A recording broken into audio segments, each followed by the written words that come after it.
قال الله سبحانه وتعالى في القرآن الكريم بعد أعوذ بالله من الشيطان الرجيم إن الذين يتلون كتاب الله وأقاموا الصلاة وأنفقوا مما رزقناهم سرا وعلانية يرجون تجارة لن تبور ليوفيهم أجورهم ويزيدهم من فضله إنه غفور شكور. Sesungguhnya orang-orang yang membaca Al-Quran, Alkitab yakni Al-Quran, dan mendirikan solat dan menafkahkan daripada sebahagian yang telah kami rezekikan pada mereka, sirran wa alaniyah, dalam keadaan rahsia sembunyi-sembunyi ataupun secara terang-terangan, yarjuna tijaratan lan tabur, hanya semata-mata mengharapkan perniagaan yang tidak akan rugi. Liwafiyahum, agar kami menyempurnakan ke atas mereka balasan dan menambahkan daripadanya kelebihan. Sesungguhnya Allah Maha Pengampun lagi Maha mensyukuri, yakni memberi pahala, kemaafan dan juga menambahkan nikmat-nikmatnya yang lain-lain. Hadirin hadirat muslimin muslimat rahimakumullah. Alhamdulillah, syukur kita kehadrat Allah Subhanahu wa taala dengan limpah kurniaannya, dengan taufik inayah. Allah Ta'ala masih lagi memberi kekuatan dan kesihatan dan masa yang panjang untuk kita. Pada malam pada hari ini kita dah masuk hari yang ke-20 Ramadan. InsyaAllah hanya lagi beberapa hari lagi untuk kita mengakhiri bulan ini. Dalam kesempatan yang masih diberi ini, Allah masih lagi mencurahkan berbagai-bagai kelebihan di dalam Ramadan. Ramadan ni adalah Sayyidul Ashhur, penghulu segala bulan, raja segala bulan. Biasalah bila raja ni dia mempunyai daulat dia tersendiri. Dia mempunyai kelebihan-kelebihan yang tersendiri. Disebut kelebihan yang ada dalam Ramadan ini ialah antaranya innal hasanata mujtama'ah wa ta'atan maqbulah wa zunuban maghfirah wa da'watu mustajabah wa jannatu mushtaqatul lahum, iaitu kebaikan di dalamnya itu berlipat kali ganda, ketaatan-ketaatan yang diterima di sisi Allah Ta'ala, dosa-dosa yang diampunkan, doa-doa yang dimustajabkan, dan syurga-syurga yang merindui orang yang beramal di dalamnya.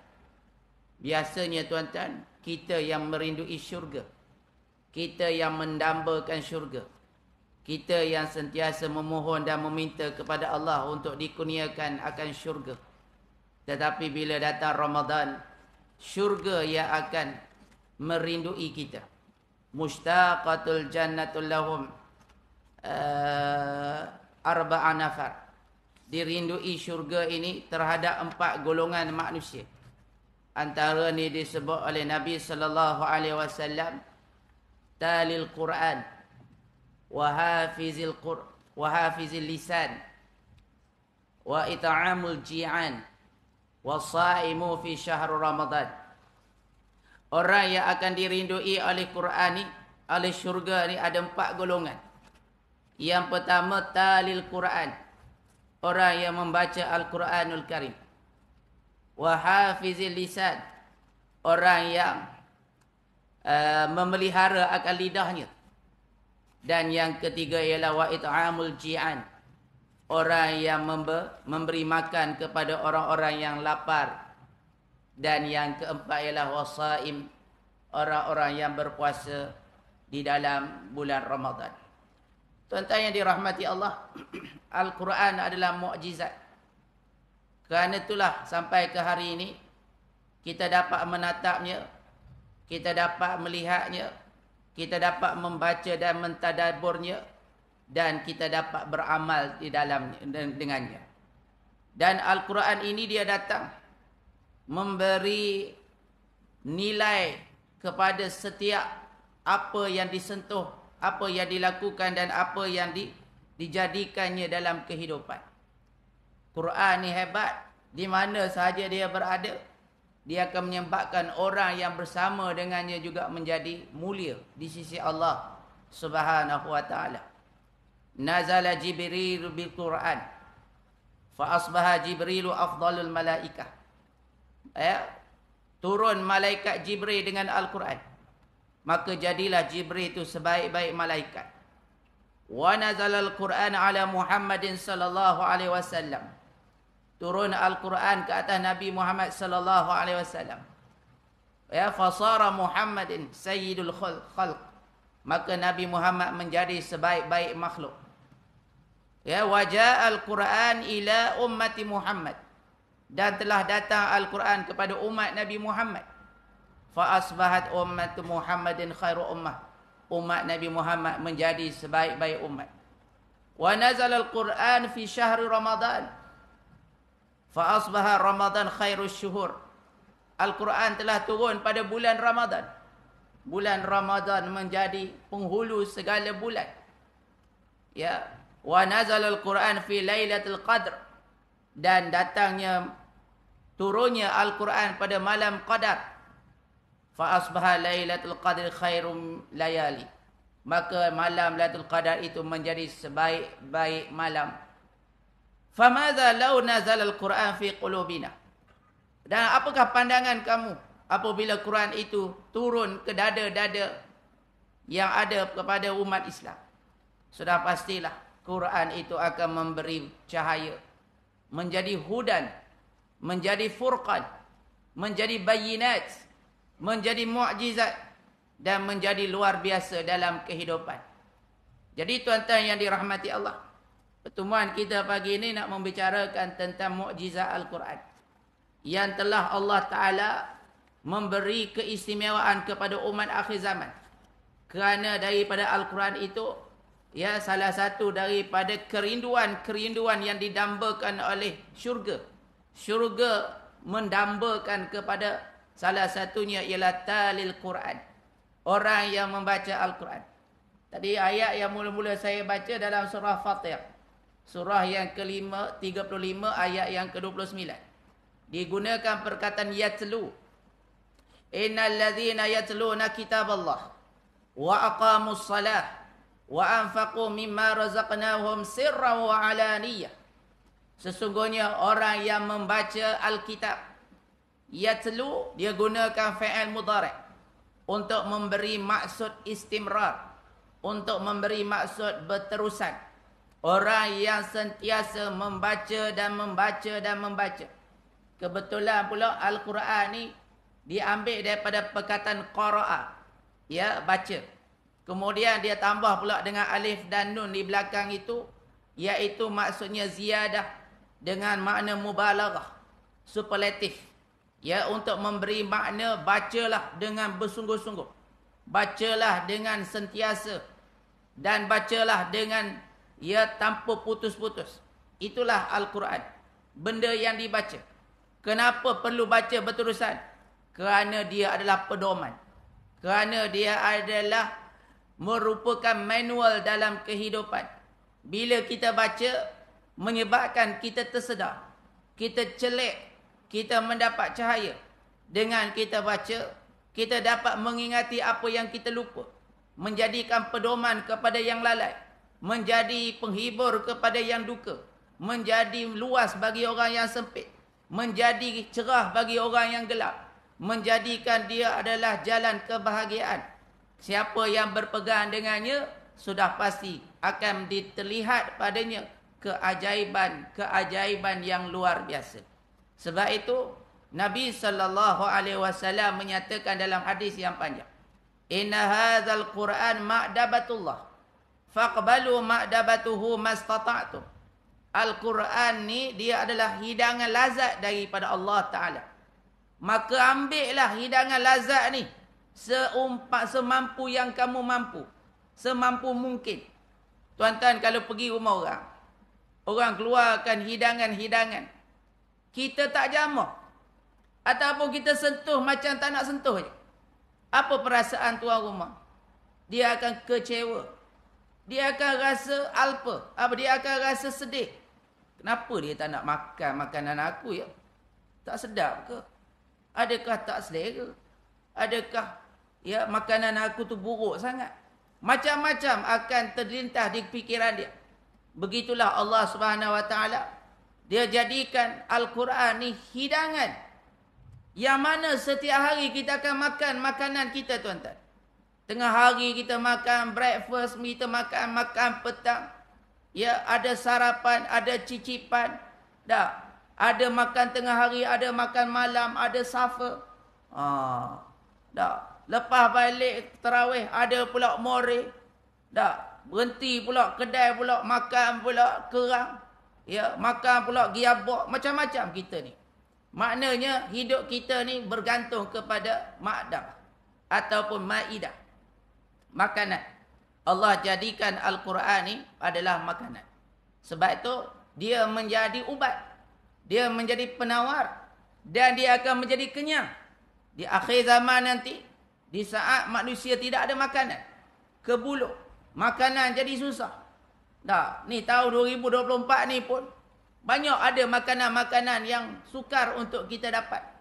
Bayangkan masuk 2025 dijangka oleh Nahrim sampai 2035 kadar hujan yang turun terlalu sedikit, menyebabkan kemerosotan kadar air tampungan, menyebabkan menjejaskan tanaman-tanaman utama, termasuklah padi.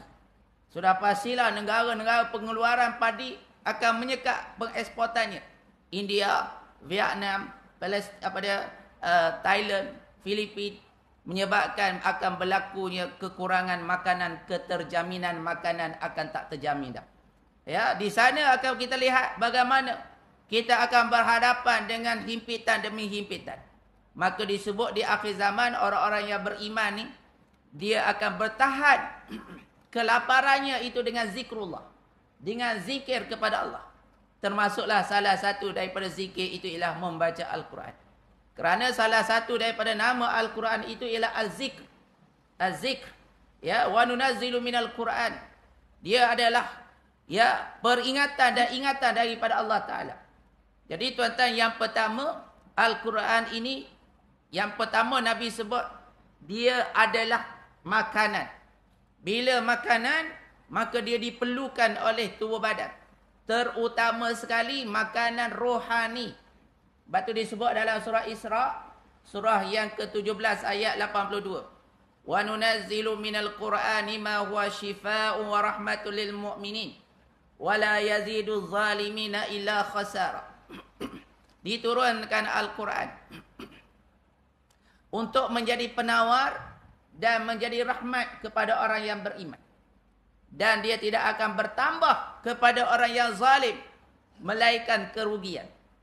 Maknanya tuan-tuan, Al-Quran dia akan jadi faedah. Al-Quran dia akan jadi manfaat. Al-Quran dia akan jadi makanan. Al-Quran dia akan jadi kekuatan. Apabila yang mengambilnya itu orang yang yakin, orang yang percaya, orang yang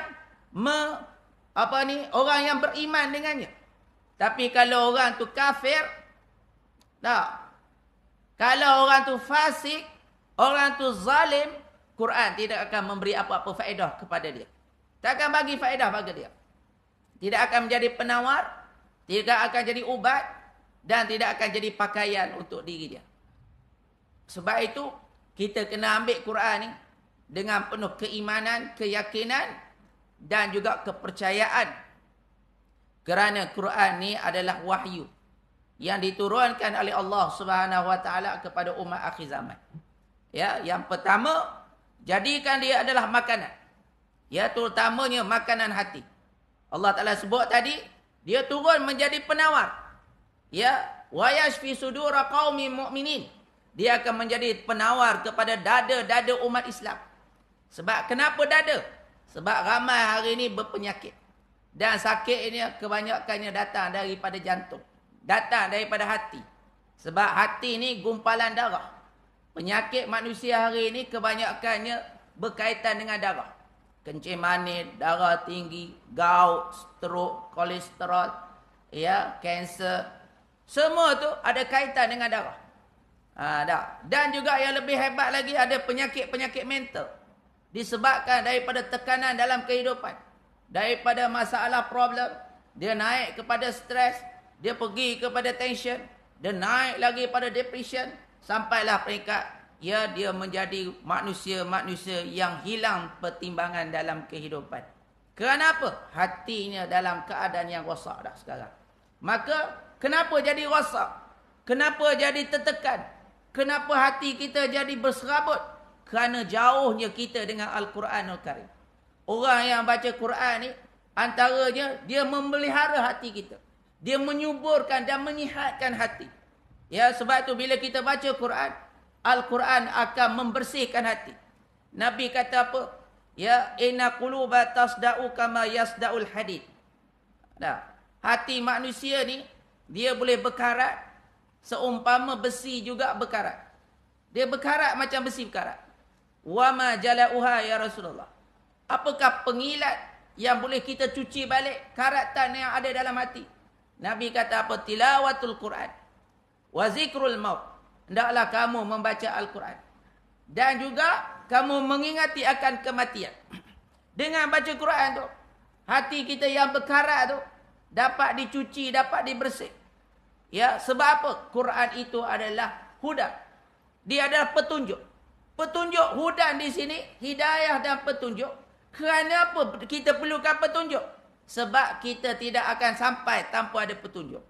Ya, bila kita keluar daripada rumah, kita perlukan reminder. Kita perlukan petunjuk.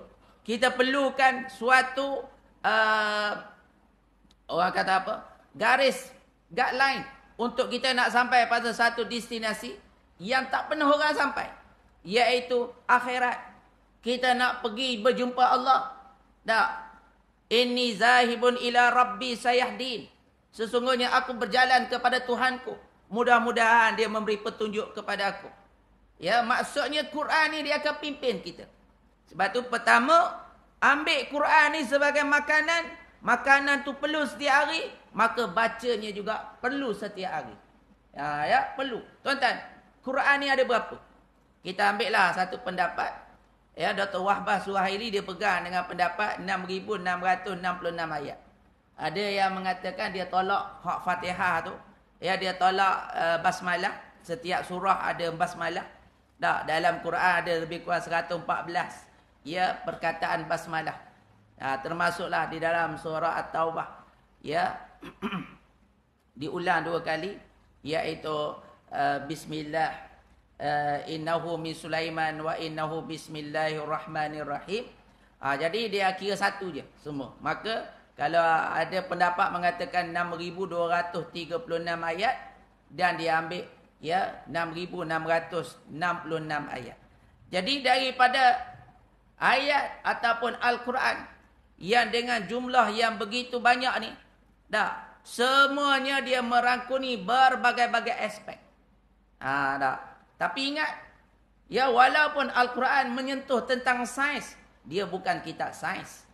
Walaupun Al-Quran menyentuh tentang gunung ganang, bukit bukau, langit, matahari, bulan, bintang, dia bukan kitab geografi. Walaupun Al-Quran menyentuh tentang masalah matematik, tentang faraid, dia bukan kitab matematik. Ya, dia menceritakan tentang qasas dan kisah-kisah para anbiya, orang-orang yang dahulu kala, tetapi dia bukan kitab sejarah.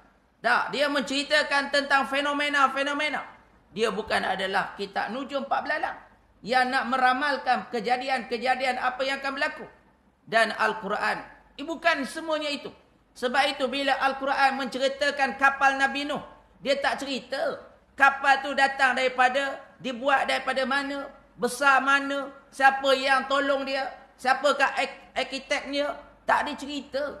Sebab bukan tu peranan Al-Quran. Ya, bila menceritakan kisah Nabi Musa AS dan Fir'aun, dia tak cerita tu Fir'aun nombor berapa. Ada piramid masa tu ada berapa biji. Luah ni berapa? Jongkok-jongkok, tongkok-tongkok yang besar tu siapa yang angkat? Sampai ke hari ni orang sedang kaji lagi. Ya, yang the seven of the miracle of the world. Dah, 7 perkara yang ajaib di dunia. Macam mana bongkah yang bertantan tu diangkat. Yang dikatakan dia datang daripada Luzon. Daripada satu daerah yang kita pencet di Mesir. Diangkut macam mana? Dengan berat yang begitu besar. Dah, ya Al-Quran tak cerita. Buat apa nak cerita benda tu? Al-Quran tak cerita. Tarikh berapa? Masihi berlakunya Ashabul Kahfi. Gua mana dia duduk? Besar mana gua tu? Berapa ya bilangan tertentu dan sebagainya. Tak dicerita. Kerana bukan tu peranan Al-Quran. Al-Quran datang nak menyedarkan hati manusia. Mengambil pengajaran dan iktibar. Dan menjadikan pengiktibaran itu sebagai panduan dalam hidup kita. Dah, kisah-kisah umat kaum Ad, kaum Samud, kaum Nabi Saleh, kaum Nabi Lut. Benda itu nak ceritakan akan datang juga. Perangai-perangai kaum zaman dahulu kepada zaman kita. Kalau zaman Nabi Lut, lelaki suka pada lelaki, mari zaman kita ya lebih teruk lagi. Bukan sekadar lelaki suka lelaki, perempuan suka perempuan, bahkan kadang-kadang dengan binatang pun dia balon sekali. Inilah puncanya apabila kita tak ambil pedoman daripada Al-Quranul Karim. Jadi tuan-tuan, jadikan Al-Quran ni sebagai makanan hidup kita. Makanan hidup kita. Bermakna bila sebut makanan, dia kena ambil hari-hari lah. Tak. Kita kalau bak makanan ni kita simpan di rumah. Berasnya cukup, garamnya cukup. Ya, segala perkakah yang nak buat untuk makan minum kita ni, semua kita ambil peduli. Sebab dia penting. Kerana dia adalah makanan hidup kita. Kemudian dia sebut dalam hadis ni, inna hadzal Quran hablullah. Al-Quran ni adalah tali Allah. Dia adalah tali Allah. Tuan-tuan, kita pergi ke laut, tiba-tiba kapal kita tenggelam. Tak, kapal kita tenggelam. Tiba-tiba mari kapal besar, dia lemparkan tali kat kita. Ya, dia lemparkan tali. Apa makna tali itu bagi orang yang hampir lemas? Ya, cukup berharga daripada dunia dan seisinya. Ya, dia lempar tali, dia pegang tali itu. Bab orang yang lemah ni tuan-tuan, tak payah kata apa, benda yang terapung je atas air, dia kira itulah penyelamat dia.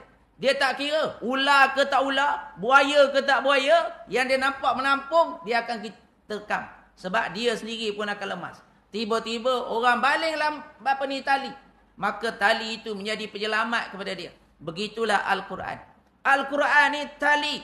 Hablum minallah. Hiwasi'. Tali yang utuh. Tali yang utuh di dalam kehidupan kita. Maka siapa yang tak ambil tali ni, dia akan tenggelam. Siapa yang tak ambil tali ni, dia akan putus. Umpama waw ataupun layang-layang. Ya, selagi mana dia masih bergantung dengan tali tu, dia akan terbang dengan stabil. Dia akan terbang dalam keadaan yang tidak akan terhumbang-hambing. Tetapi apabila dia cuba nak merenggangkan diri dia dengan tali, dia putuskan diri dia, kita akan tengok waw tu akan melayang tak tentu arah. Lama kelamaan dia akan menjunam, akhir sekali dia pecah dan dia binasa. Ya, jadi Quran ni tali, menyebabkan kita tidak akan tersesat, kita tidak akan terhuyuh-hayang dalam kehidupan, dan kita tidak akan menjadi golongan-golongan tanpa ada pendirian. Kemudian dia merupakan wa nurul mubin. Dia adalah cahaya. Sebab tu tuan-tuan, Quran ni cahaya. Cahaya ni dia penting. Ya, kita tengah malam kita tak suka berjalan. Tak, sebab apa? Tak berapa terang. Tak berapa terang. Tapi kalau tengah hari, ya, hutan belukar mana kita tak pergi. Payah mana kita tak redah. Tak. Tempat mana kita tak pergi jelajah. Sebab apa? Terang. Bila terang, kita pun berani. Kalau dah gelap ni tuan-tuan, tak payah kata kat luar. Dalam surau masjid pun orang tak berani nak masuk. Contoh dah, gelap. Takut. Tapi bila dia terang, kita jadi kuat. Kita jadi berani, kita jadi semangat. Dia adalah hidayah. Dia ada nur. Dia adalah cahaya. Dah, surah ni pun nama surah An-Nur. Surah cahaya. Ya, bila ada cahaya apa jadi? Dia cahaya di dunia, dia cahaya di barzakh, dan dia cahaya di akhirat. Bila di dunia, dia menjadi huda. dia jadi bayinat, dia jadi furqan, dia jadi syifa, dia akan menjadi rahmat. Dia akan jadi. Dia menjadi petunjuk, itu cahaya. Dia menjadi rahmat, kasih sayang. Ya. Bila kita baca Quran ni, sebab apa dia jadi kasih sayang? Sebab Quran ni dia membimbing. Kita baca kitab-kitab yang lain, dia datangkan maklumat. Betul tak? Menambahkan ilmu kita, menambahkan maklumat kita. Tapi kalau kita baca Quran, bukan saja dapat maklumat dan ilmu, bahkan dia membentuk karakter. Sebab Al-Quran dia menyentuh tentang sikap. Tentang sikap. Sebab tu Allah banyak menyentuh tentang bagaimana melahirkan manusia-manusia yang mempunyai naluri. Innallaha yuhibbus sabirin. Allah cintakan orang sabar. Apa makna ayat tu? Nak suruh kita jadi orang sabar. Sabar, sabar, sabar. Benda kalau tak kena ujian, kita tak pandai nak guna perkataan sabar. Tapi bila kena ujian, baru kita rasa, oh, kena sabar. Duit hilang, Allah kena sabar. Ya, masalah dengan suami isteri, kena banyak sabar.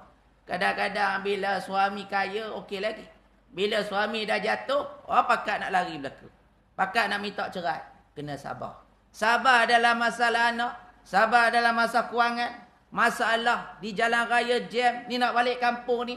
Tak lama dah nak balik kampung ni. Banyak sabar tuan-tuan. Bukan 2 jam punya jam. Bukan 2 jam.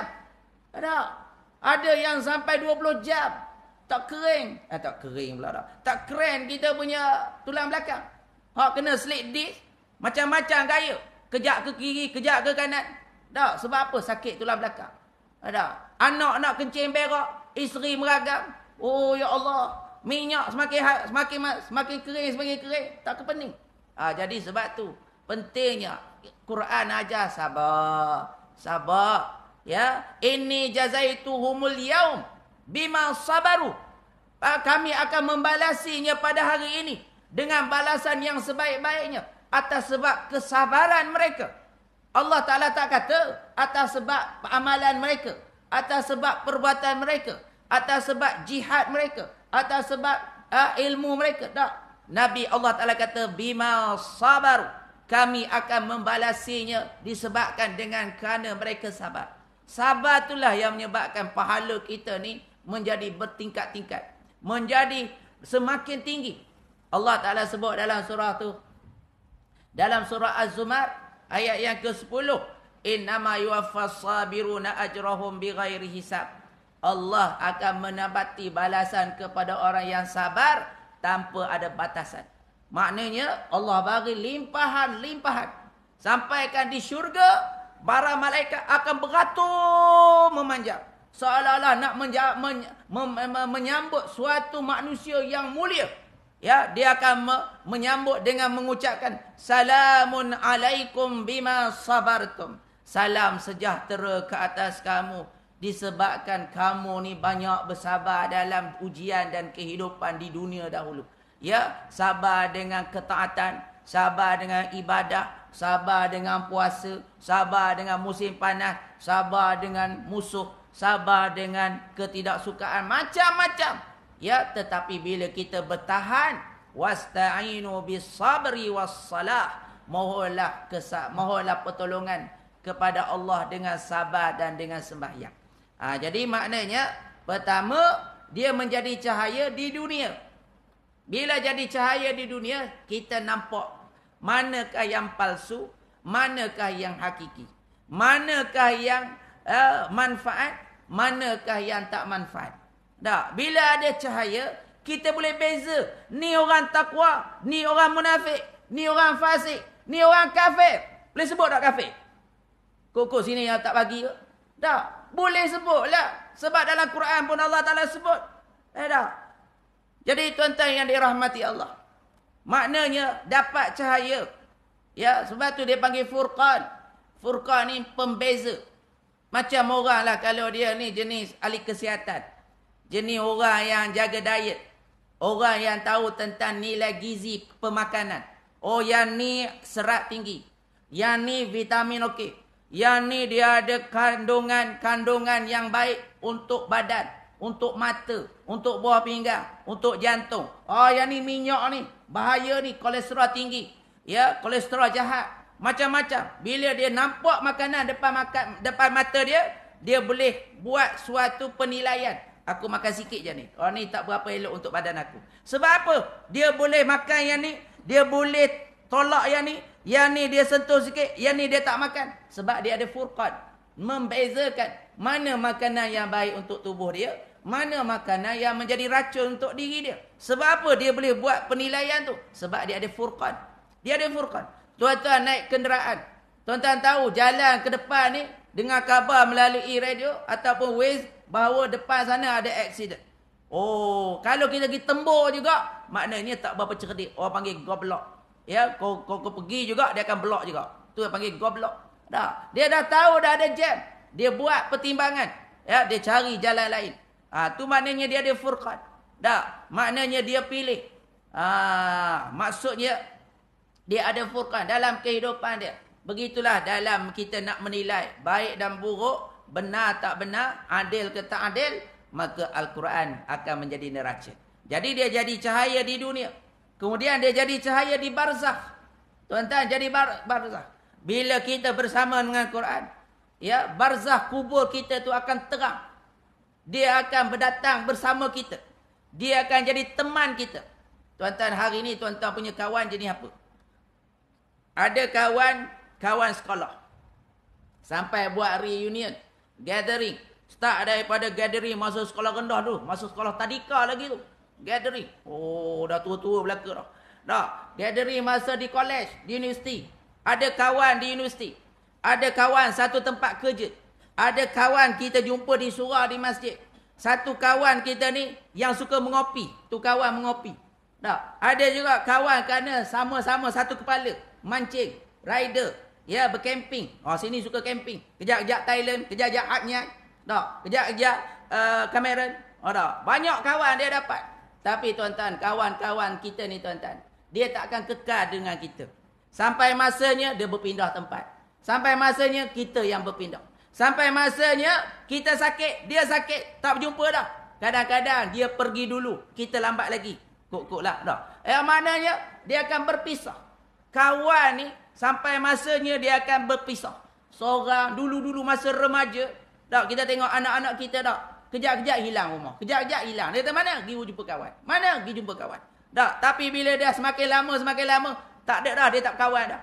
Tak ada dah kawan-kawan dia macam zaman muda-muda dulu. Lepas seorang-seorang ada keluarga, lepas seorang-seorang ada komitmen, lepas seorang-seorang ada kerja masing-masing, dia tak ingat dah ke kawan dia. Tapi tuan-tuan, Al-Quran ni kalau kita berkawan dengan dia tak rugi. Ya, kita kawan di dunia dapat manfaat, dia akan berkawan dengan kita sampai ke dalam lubang kubur. Ya, dia akan sampai lubang kubur dan sampai di akhirat. Dia yang akan menjadi pensyafaatkan pada kita. Dia yang akan diminta dengan Allah. Ya, yashfa'ani. Akan datang di akhirat kelak dua syafaat. Yang datang daripada puasa, yang datang daripada Al-Quran. Puasa ni pergi jumpa dengan Allah. Ya Allah, dia sanggup berlapar. Ya Allah, makan dia lapar dan dahaga. Dia sanggup untuk mengalihkan diri dia daripada perkara yang boleh membatalkan puasa dia. Ya, walaupun isteri dia halal, dia tak sentuh. Ya Allah, ya Allah, berikanlah syafaat pada dia. Begitu juga mari Quran. Ya Allah, dia masa di dunia, dia tak tidur malam. Ya Allah, kerana duduk baca aku. Ya Allah, dia bersusah payah untuk mengamalkan aku. Ya Allah, berikanlah kepadanya syafaat. Jadi tuan-tuan, ya, dia jadi cahaya di dalam kubur kita.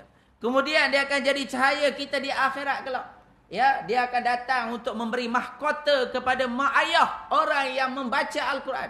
Dan dia akan menjadi mahkota kepada ibu bapa yang anak-anaknya pernah menghafal Al-Quran. Kedudukan kita di Quran di akhirat kelak berdasarkan ayat-ayat yang kita baca. Kalau kita baca di dunia ni berjuta-juta perkataan, maka kita akan duduk pada maqam-maqam yang akan ditentukan dengan oleh Allah Ta'ala. Semakin banyak, semakin tinggi kedudukannya. Semakin banyak, semakin tinggi kedudukannya. Sebab tu tuan-tuan, orang yang ambil Quran ni tak rugi. Ya, tak rugi. Allah akan bagi. Jadi yang ketiga tadi disebut Quran ni adalah hablum minallah. Tali yang utuh daripada Allah menyebabkan kita selamat. Ya. Kemudian wa nurul mubin, dia adalah cahaya. Tadi kita dah sentuh. Wa syifaa'un nafi'. Dan dia adalah ubat yang berguna kepada manusia. Ubat, tuan-tuan. Ya, kita dah sebut tadi di antara salah satu daripada penyakit fikiran. Ya, penyakit yang didasarkan oleh fikiran. Fikiran mental. Orang panggil sakit mental. Kadang-kadang kita pun ada tapi mungkin tak serius. Ada. Dia ada yang normal, dia ada yang sampai peringkat kritikal. Asal usul penyakit fikiran ni dia bermula daripada problem. Problem tu, problem ni, problem tu, problem ni. Tapi bila kita tak pandai nak menguruskan problem, ya, bagaimana kita nak manage risk ataupun problem-problem kita. Sedangkan Quran dah bagi saranan. Dah. Kalau kita ada problem, Quran kata wa may yattaqillaha yaj'al lahu makhraja. Barang siapa yang bertakwa kepada Allah, Allah bagi jalan keluar. Tapi oleh kerana dia tak nak guna takwa, dah, dalam masalah kenaikan barang, dalam masalah sosial, dalam masalah penyakit, sampai hospital tak ada tempat dah.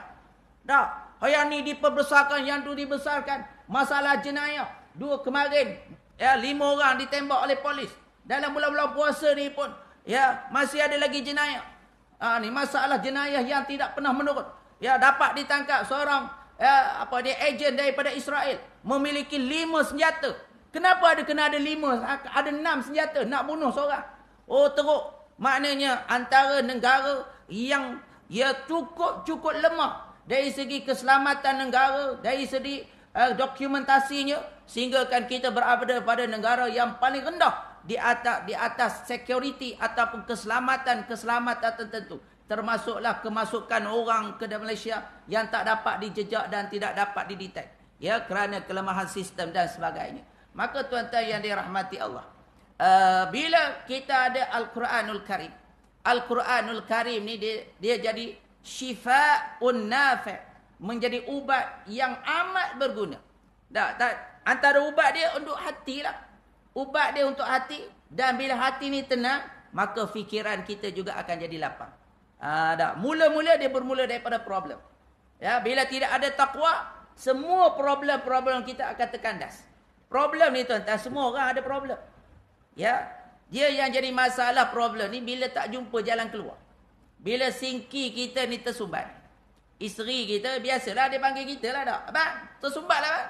Kita pun carilah apalah, nak apa panggil?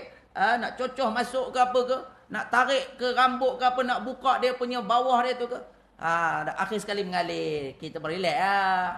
Ya, benda mudah. Sebab apa? Kita akan jadi relax sebab kita tahu jalan penyelesaian dia ada. Kita tengok longkang kita tersumbat. Oh, ni ada kain buruk tersumbat lah ni. Dah. Kain buruk pun hati-hati. Kadang-kadang dalam martabak pun ada kain buruk. Ingatkan longkang je tersumbat dengan kain buruk. Dalam martabak pun orang jumpa kain pecah macam-macam dah. Jadi maknanya tuan-tuan dirahmati Allah, bila kita dapat jalan keluar, kita tak jadi masalah. Ya, bila balik kampung jam, orang lain risau dah macam mana, dia tak apa. Ya, sebab dia tahu ada jalan tikus, ada jalan itik, ada jalan gajah, macam-macam jalan dia jumpa dah. Tak apa. Ya, jalan banyak jalan. Janda baik ada. Dah. Maknanya semua kita boleh jumpa bila kita ni ada takwa. Bila dah, kemudian tuan-tuan dia menjadi penawar kepada hati. Hati kita yang gurinda, hati kita yang galau, hati kita yang sakit, hati kita yang lemah, hati kita yang berkarat, hati kita yang berdosa. Bila baca Quran, Allah bersihkan sikit, lama-lama dia bercahaya. Ya, inilah dikatakan bila dia balik jumpa Allah, hati dia dalam keadaan salim. Ya, illa man atallaha biqalbin salim. Ya, bila dia datang kepada Allah dengan hati yang sejahtera, hati yang ada akidah, hati yang bersih daripada mazmumah, hati yang bersih daripada nifak, daripada syirik, ya, dia berjumpa dengan Allah dalam keadaan bersih. Bab Quran ni tuan-tuan tak? Ya, makhluk lain tak mampu nak terima Quran. Sebab dia merupakan suatu benda yang besar. Nabi ni bila dia nak terima mukjizat Al-Quran ni, kadang-kadang malaikat Jibril dia datang rupa asal dia. 2 kali dia datang rupa asal dia. Ketika mana setelah turunnya mukjizat yang pertama, berlaku masa yang vacuum. Ada yang katakan 6 bulan, ada yang mengatakan 2 tahun, 3 tahun. Tak, ada yang mengatakan beberapa hari, beberapa bulan. Nabi duk tunggu, tiba-tiba malaikat Jibril turun dalam rupanya yang asal. Menampakkan kepaknya 600 kanan, 600 kiri. Besarnya sampai ke ufuk kiri dan kanan. Ya, Nabi kata, wahai Jibril, besar sungguh engkau. Ya, Jibril kata, jangan kata begitu, wahai Muhammad. Ada lagi yang lebih besar. Bau satu kepak dia saja. Lebih besar daripada 600 kepak aku, kiri dan kanan. Dia bau satu kepak. Besarnya malaikat Hamlatul Arash contohnya. Hamlatul Arash ni, nak pusing mata dia saja, makan ratusan tahun. Bayangkanlah, besar lebih pada matahari. Lebih daripada makhluk yang besar di dunia. Para malaikat. Jadi tuan-tuan, malaikat ni dia datang kepada kita. Ya, untuk memberi ketenangan. Sebab tu dalam perang Badar, Allah Ta'ala batangkan bantuan. Istastaghisu rabbukum. Ya, fastajabalakum. Ya, bimi'at apa dia? Fastajabalakum bi alfin minal malaikati murdifin. Kamu mohon kepada Allah pertolongan. Allah Ta'ala mustajabkan doa kamu, mendatangkan pertolongan dengan 1000 malaikat yang turun, ya, bersusun-susun turun. Ada ayat yang lain Allah datangkan kepadanya, ya, bisalasatin alafin minal malaikati munzilin, dengan bilangan 3000 malaikat yang turun, ya, secara serentak untuk memberi bantuan. Kemudian Nabi Allah Ta'ala kata, bala wa in tasbiru wa tattaqu wa ya'tukum faurihim hadza yumdidukum bi 5000 minal malaikati musawwimin. Jika kamu sabar, jika kamu bertakwa, ya, wa ya'tikum, ya, Allah akan datangkan dengan segera bantuannya daripada 5000 malaikat yang turun dalam keadaan bertanda. Dah, bertanda. Apa makna tanda di sini? Malaikat tu turun dalam keadaan berserban hitam. Ya, memberi bantuan pada umat Islam. Tapi kita tengok tuan-tuan, malaikat ni Allah Ta'ala kata turun 1000, turun 3000, turun 5000. Malaikat ni kalau turun seorang pun hancur lebur dunia ni. Dah, besarnya malaikat tu, sekali dia bagi penampak tawa, tercabut gigi-gigi kita. Dah, bukan tercabut lah, hancur lebur. Dah. Tapi Allah Ta'ala bagi sampai 5000, sampai 3000, 1000 ni. Dah, sebenarnya dia datang bukan nak bagi pertolongan fizikal, tetapi dia datang nak memberi pertolongan rohani. Dah, lihat apa dia, Allah turunkan bi 5000 minal malaikati musawwimin. Wa ma ja'alahu Allahu illa busyra lakum wa litatma'inna qulubukum bih wa man nasru illa min indillahil azizil hakim. Tidaklah kami menurunkannya melainkan menjadi busyra, menjadi berita kegembiraan, supaya hati umat Islam jadi gembira, jadi seronok. Wa litatma'inna qulubukum, supaya hati kamu menjadi tenang. Bila kita berperang dalam keadaan beria, dalam keadaan semangat, dalam keadaan yang lapar, kita akan berperang dalam keadaan yang sungguh-sungguh. Ya, Allah Ta'ala kata, yang boleh menolong kamu adalah aku. Allah, wa man nasru illa min indillah. Tidak ada pertolongan, tidak ada kejayaan, tidak adalah kemenangan itu, melainkan datang daripada sisi Allah. Malaikat tu bukan nak datang tolong secara fizikal semata-mata, tetapi dia datang untuk memberi aura-aura kebaikan, memberi semangat, memberi ketenangan. Yang betul-betul memberi bantuan dan tolong adalah daripada Allah Subhanahu wa ta'ala. Jadi sebab tu orang yang baca Quran ni, jiwa dia lapang, jiwa dia bersih, jiwa dia kuat, ya, untuk menghadapi ancaman, tekanan, ya, sampai peringkat penyakit tadilah.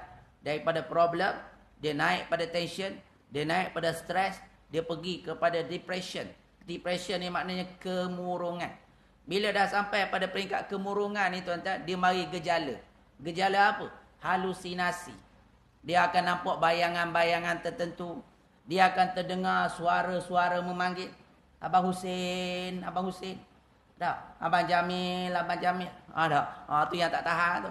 Tu yang kadang-kadang ada orang sanggup terjun bangunan, terjun jambatan, makan kelorok. Kita pun pening juga. Banyak-banyak orang jual bazar Ramadan ni, macam-macam jenis air, kelorok juga idaman hati. Dah. Inilah masalahnya dah. Sebab apa? Jiwa dia jiwa dia bermasalah. Jiwa dia masalah. Batulah dia cari kelorok. Dah, orang jual cincau ada, air mangga, susu ada, macam-macam air. Blue ocean ada, green ocean, macam-macam ocean ada. Dah, kelorak juga sedap diminum dah. Itulah kenapa? Sebab jiwa dia tu bermasalah. Jiwa bermasalah. Kemudian wa ismat, kemudian disebut ismatul liman tamassaka bih. Ya, dia menjadi pemeliharaan kepada siapa yang berpegang dengannya. Ya, dipelihara orang yang berpegang dengan Al-Quran. Ya, pelihara daripada ancaman-ancaman yang ada zaman sekarang ni. Ada orang nak jadi orang nak jadi gay, orang nak jadi lesbian, orang nak jadi tukar jantina, orang yang tak nak ikut Islam, orang yang nak ikut barat, orang yang bertatu sampai satu tubuh badan. Kita pernah tengok dah. Dia bertatu sampai jumlah tatu dia tu, ya, ada sebut. Saya tengok dalam video-video ada yang sampai 200 tatu dia, ada sampai 400, ada sampai 600. Sampai biji mata pun dia warna sampai hitam. Dah jadi macam alien. Muka tu macam biawak pun ada. Ya, dia tebuk sana, dia tebuk sini. Ni apa masalah ni? Ni masalah mental ni. Ya, masalah orang kata mencari identiti. Dia ni nak jadi orang ke nak jadi apa? Dah, kemudian ditukarnya jantina, dikeratnya. Lepas dah dikerat, menyesal. Bila dah menyesal tuan-tuan, nak cari spare part kat mana? Siapa nak sanggup bagi? Dah, tuan-tuan, kalau buah pinggang rosak, boleh pergi cari siapa yang nak derma. Tapi kalau benda tu hilang, tuan-tuan nak pergi gagal mana? Cari Tok Imam. Tok Imam pun kata aku nak pakai. Jadi inilah masalah. Ya, bila dia tak ambil panduan Al-Quran, ya, dia tidak ada kekuatan diri dia. Hilang pedoman hidup dia. Dah, habis lah. Dia pakai ikut je. Dah. Wa najatul liman ittaba'ahu. Dia akan menjadi kejayaan bagi siapa yang mengikutinya. Akan berjaya. Orang yang ikut Al-Quran ni akan berjaya. Tuan-tuan, tadi saya baca surah Furqan. Quran ni, isi dia banyak. Dah. Tapi yang sebenarnya, dia nak sebut dua benda je. Kalau kita hurai ayat-ayat dia, 6,666 ayat. Ya, Dr. Wahbah Az-Zuhaili mencerakinkan benda tu. Dia kata 6,666 ayat, maknanya 1,000 ayat yang berkaitan tentang ayat perintah, 1,000 ayat berkaitan dengan ayat tegahan, 1,000 ayat berkaitan tentang al-wa'du, janji-janji baik, syurga, balasan, bidadari, air sungai, ya, jannatin wa uyun, contohnya dah. Orang yang bertakwa mendapat taman-taman syurga. Dia akan mendapat taman-taman dia tu sebesar mana? Wa jannatin arduhas samawati wal ard. Ya, syurga yang terbentang luas antara langit dan bumi. Allah kata di dalam tu dia pula akan dapat uyun, mata air. Ya, sungai-sungai, iaitu 4 mata air.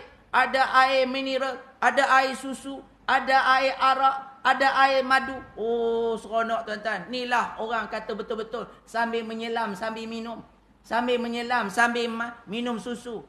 Ini rugi tuan-tuan kalau menyelam tak minum ni, rugi. Ya, susu tuan-tuan. Ya, arak tuan-tuan. Arak di dalam syurga tak mabuk. Ya, minum pula madu tuan-tuan. Cuba bayangkan menyelam, minum madu bersama dengan madu. Tak, dapat bayang dah. Betapa dia nikmat yang Allah berikan. Tak, tu maknanya ada 1,000 janji.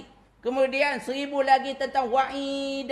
Tadi wa'du. Ya, wa'id ni maknanya janji-janji, amaran-amaran, janji yang buruk tentang neraka, tentang azab, tentang sesaan, ya, tentang apa yang akan dia hadapi nanti, ya, tentang keburukan akibat daripada perbuatan dia. Kemudian 1,000 lagi berkaitan tentang mau'izah, ya, nasihat. Kemudian 1,000 lagi berkaitan tentang qasas, ya, kisah-kisah para anbiya. Kisah-kisah tentang orang-orang dahulu kala. Kaum Lut, kaum Samud, Fir'aun, kaum Nabi Ibrahim dan macam-macam. Kemudian ada lagi 66. 66 ni bercerita tentang 500. Ada lagi. Dah 6,000 dah. Lepas tu ada lagi 666. Ya, daripada tu ada 500 berkaitan dengan doa. Doa, ya. 500 berkaitan dengan doa. Kemudian Allahumma salli Muhammad, 66 tu berkaitan dengan nasih dan mansukh. Ayat yang dinasihkan, ayat yang dihazafkan. Kemudian Okey, dia 600 tu 500 berkaitan tentang doa, ya, 100 berkaitan dengan halal dan haram. Okey, 500 berkaitan dengan halal dan haram, kemudian 100 lagi berkaitan tentang doa, kemudian barulah 66 tu berkaitan dengan ayat-ayat nasikh dan mansukh. Ayat yang dibuang, ayat yang dikekalkan. Ada ayat tu dibuang tapi hukumnya dikekalkan. Ada ayat tu dikekalkan tapi hukumnya tidak dikekalkan. Dia macam tu. Ya, yang ni nak belajar ni kena belajarlah ulumul Quran. Ya, kena belajar ilmu berkaitan tafsir, kena belajarlah tentang mustalah-mustalahnya dan sebagainya. Panjang lagi lah ceritanya tak. Tak boleh lah satu pagi kita nak terang semua benda. Betul tak? Ni dah pukul apa ni? 7.30 dah rupa-rupanya. Ya. Sepatutnya subuh-subuh Ramadan ni tak boleh panjang-panjang. Ada kering tekak. Tuan-tuan sedap lah dah. Kemudian dia sebut lagi dalam hadis ni, la yazighu fayasta'ib. Ya, dia tidak bengkok yang menyebabkan kamu perlu perbetulkan dia. Wala ya'wajju fayuqawwam. Dan dia mula-mula dia sebut dia tidak akan melencong yang terpaksa kamu perbetulkan, dan dia tidak akan bengkok yang perlu kamu betulkan balik. Wala tanqadi ajaibuhu, yang tidak akan padam akan keajaiban-keajaibannya. Quran ni tuan-tuan, batu ulama-ulama tafsir. Ya. Mereka bila baca sekali, mereka akan dapat sekali makna. Bila mereka baca 2 kali, mereka akan jumpa makna yang lain. Mereka baca lagi kali ketiga, lain pula pemahamannya. Beberapa kali mereka baca, akan berjumpa makna-makna yang berlapis-lapis, yang tersurat, yang tersirat, yang terpendam, rahsia-rahsia, menyebabkan Quran ni tak jemu-jemu mereka baca. Hak kita ni tak berapa nak faham pun tuan-tuan. Bila dengar Quran, tak adalah kita rasa jemu. Tak, hari-hari baca Fatihah, hari-hari kita duduk dengar Al-Quran, tak rasalah rasa macam boring tak. Kita tengok lagu raya yang tahun lepas punya tak. Yang kumpulan apa? Apa nama kumpulan dah, saya pun tak ingat lah. Perempuan 3-4 orang perempuan tu, don't apa nama dah. Kan lagu raya tahun ni tak main dah. Ya, dia keluar lagu lain pula. Lagu terkejut. Alamak, esok raya duk main alamak tak ketama. Tahun depan tak ada dah lagu tu. Orang tak pusing dah lagu tu. Alamak dah. Kuih raya tak siap lagi. Alamak, baju raya tak beli lagi. Ya Allah, ni main terkejut macam tu. Alamak, biskut raya dah hangit dah terbakar dah. Tak ada dah tahun depan dia keluar lagu lain pula. Sebab apa? Kita mudah jemu. Tak jemu. Tapi Fatihah ni tuan-tuan tak. Sejak daripada kecil sampailah kita ni dah jadi datuk orang dah, masih lagi baca. Tak ada puas-puas pun, tak ada jemu-jemu, duk baca Quran. Tak. Itulah maknanya hebatnya Quran ni, mukjizat. Luar biasa. Kitab yang banyak dicetak, paling banyak dicetak di dunia, Al-Quran. Ya, isinya yang banyak dihafal adalah Al-Quran. Mana ada agama-agama yang lain, Veda ke, Taurat ke, Zabur ke, ya, perjanjian lama, perjanjian baru, ada orang hafal tak? Berapa kerat sangat yang menghafal. Dan mereka hafal pun bukan keseluruhannya.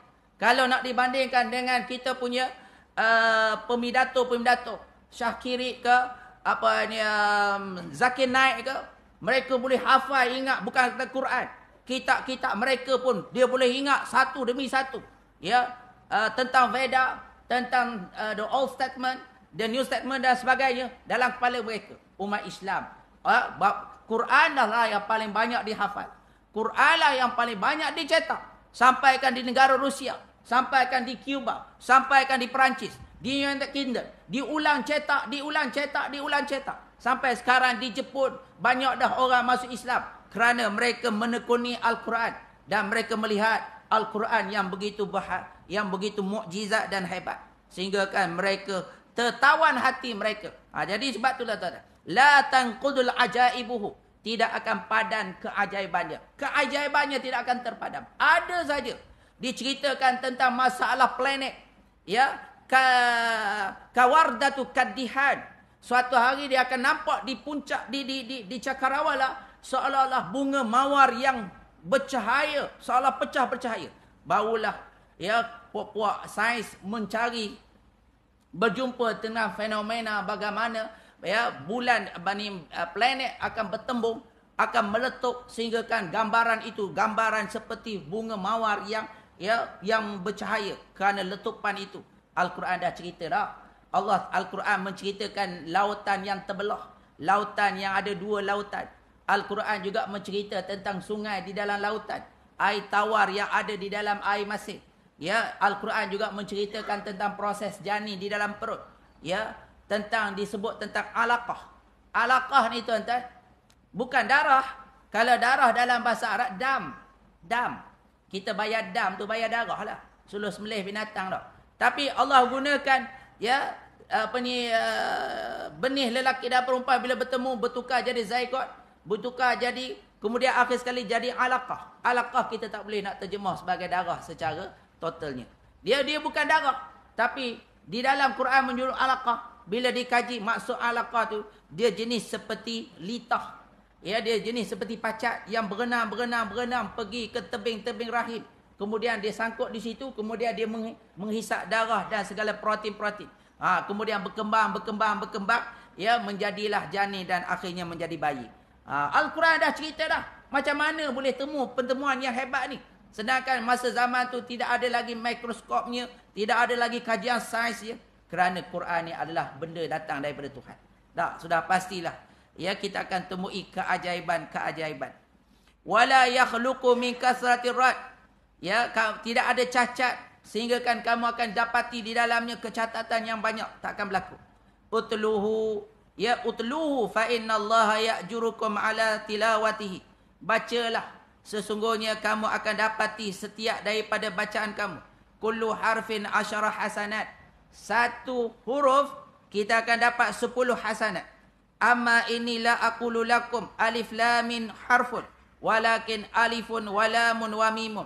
Aku tak kata alif lam mim tu satu huruf, tetapi alif satu huruf, lam satu huruf, mim satu huruf. Jadi tuan-tuan, yang terakhir saya nak sebut tentang kelebihan ni. Kelebihan ya huruf-huruf ni. Tuan-tuan, hak kata satu huruf tu dapat 10. Itu di luar Ramadan.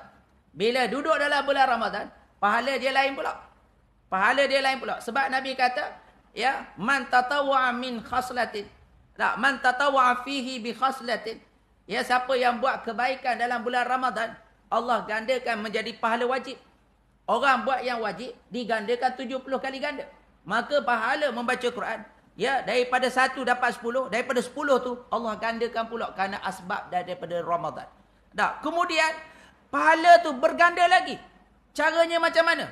Tuan-tuan, sebab tu bila baca Quran, elok ada mushaf depan mata kita. Tak, hak kita hafal tu hafal lah. Ya, kadang-kadang elok kita tengok tatap. Tak, tatap. Jadi sebab apa? Sebab disebut indama taqra'ul Quran wa innaka tu'ti ainaika thawabun nazar wa uzunaika thawabus sam'i wa lisanaka thawabun nutqi wa qalbaka thawabut tadabbur. Allahumma ja'alil Qur'ana rabi'a qulubina. Tak, dia kata di ketika mana kita baca Quran, kamu akan diberi beberapa benda. Apa dia? 2 mata kamu pahala melihat, 2 telinga kamu pahala mendengar, ya, lidah kamu pahala menuturkannya, dan hati kamu pahala yang kamu tadabbur.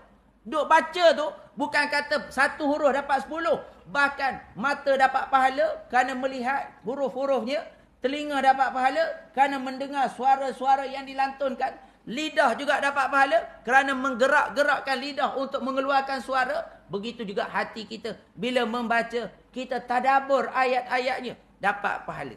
Bahkan tuan-tuan, nak tambah lagi pahala kita, setiap kali kita nak baca ni tuan-tuan, ulama kata kamu masukkan di dalamnya dengan 33 niat. 33 niat ni tuan-tuan, ya, satu niat dapat satu pahala. Tak, kalau nak kira bab niat lah. Tak, jadi kita baca sikit sekejap dalam masa yang ringkas. Tak, tuan-tuan, bila baca Quran, tuan-tuan baca Quran, apa niat dia? Tak, ada orang niat nak dapat pahala. Dapat pahala tadilah satu je lah, 10. Tak, ada orang dia baca Quran kerana nak sembuh jiwa dia. Dapat pahala yang tu. Tapi kalau kita cerdik sikit, kita rangka beberapa niat-niat. Bila kita sekali baca, Hak satu tu dapat 10, diganda bulan Ramadan, mata dapat pahala, telinga dapat pahala, lidah dapat pahala, segala tubuh badan kita yang duduk situ dapat pahala, dia tambah pula pahala niat pula. Tak. Macam mana nak niat dalam ni? Tuan-tuan, dia disebut oleh ulama tak? Ada lebih kurang 33 niat. Antaranya, iqra'ul Quran li ajli ilmu wal amal bih. Pertama kamu niat, kamu baca Quran tu kerana nak dapatkan ilmu, dan lepas tu aku nak beramal dengannya. Dapat 2 dah pahala. Sebab 2 niat itu. Kemudian iqra'ul Quran bi qasdi hidayati minallah. Kamu niat pula masa baca, ya Allah, aku baca ni ya Allah, aku nak dapat hidayah daripadanya ya Allah. Dapat dah lain pula. Kemudian baca lagi, ya iqra'ul Quran bi qasdi istishfa'u ya bihi minal amrad. Ya Allah, aku baca Quran ni supaya kau sembuhkan penyakit hatiku ya Allah. Berapa dah? 4, 5. Iqra'u biqasdi an yakhrujuni Allah minaz zulumat. Ya Allah, aku baca Quran supaya engkau keluarkan kotoran-kotoran hati aku, dosa-dosa hatiku ya Allah. Kepada cahaya ya Allah. Kemudian baca lagi dengan niat apa? Li'annahu ilajun liqaswatil qalbi, ya fihi tama'ninatul qalbi wa hayatul qalbi wa imaratul qalbi. Aku baca ni ya Allah untuk menyembuhkan hatiku yang keras, untuk menjadi tenang ya Allah, supaya hati aku ni dapat disuburkan ya Allah. Dapat pahala lain pula. Kemudian baca lagi dengan yang apa? Biqasdi an taqra'a annal Qur'ana ma'dabatullah. Ya Allah, aku baca Quran ni ya Allah kerana Al-Quran ni ma'dabah, hidangan makanan daripadamu ya Allah. Kemudian baca lagi kenapa? La uktub minal ghafilin wa aku minaz zakirin. Ya Allah, aku baca Quran supaya aku tak tertulis namaku sebagai golongan yang lalai, golongan yang sesat, golongan yang orang-orang yang termasuk di kalangan orang-orang yang berzikir. Kemudian baca Quran dengan niat biqasdi ziyadatil yaqin wal iman.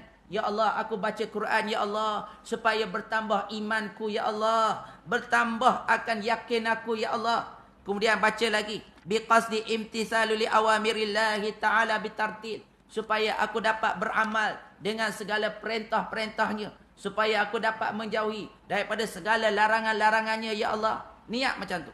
Kemudian baca lagi iqra'u lis-sawabi hatta yakunu li bikulli harfin asyara.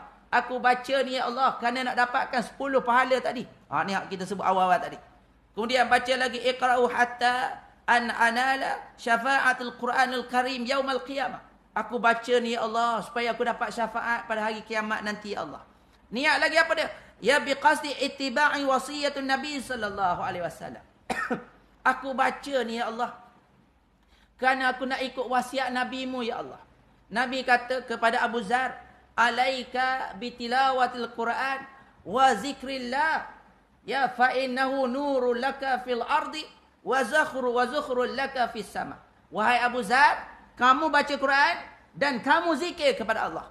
Kerana Quran dan zikir ini akan menjadi cahaya kamu di dunia, dan dia akan jadi pembendaharaan amal ibadahmu di langit. Mana kita baca tu kerana mengikuti wasiat Nabi.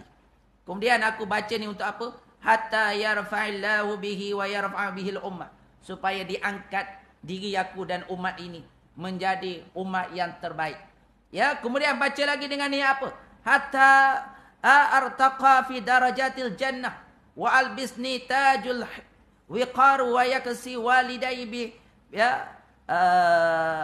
bi malabisi apa dia la yaqumu lahumad dunya.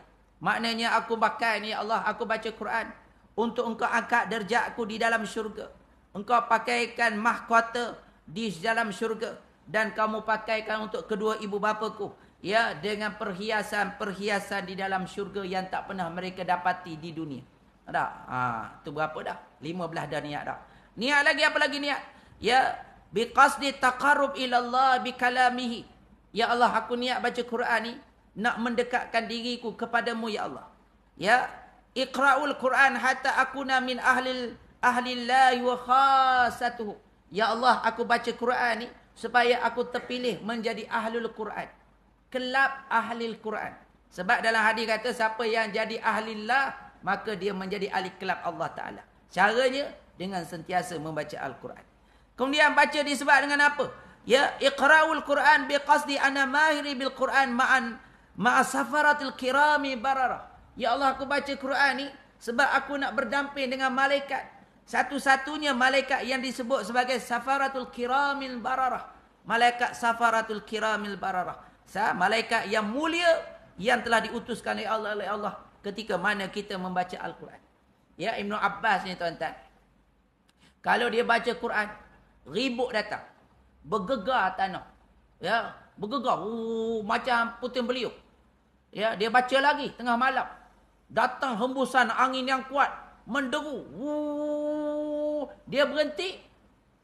Benda tu pun berhenti. Nah, kemudian dia baca lagi. Lalah dia tak tahan. Esok dia pergi jumpa Rasulullah. Maka dia kata, Rasulullah kata, itulah para malaikat-malaikat yang datang kerana bacaan kamu. Ya, maka Nabi kata, kalau kamu baca lagi, ya, dia akan datang sehingga akan hancur bumi. Itu baru satu Ibnu Abbas, tuan-tuan. Kalaulah di tempat tuan-tuan yang ada 10 Ibnu Abbas, hancur Baginda Puteri. Dah. Oh, dahsyat. Ya, sebab apa? Malaikat ni datang berkerumun. Ya, kerana terpesona dengan bacaan-bacaan ayat Al-Quran. Begitu. Ya, kiramin bararah.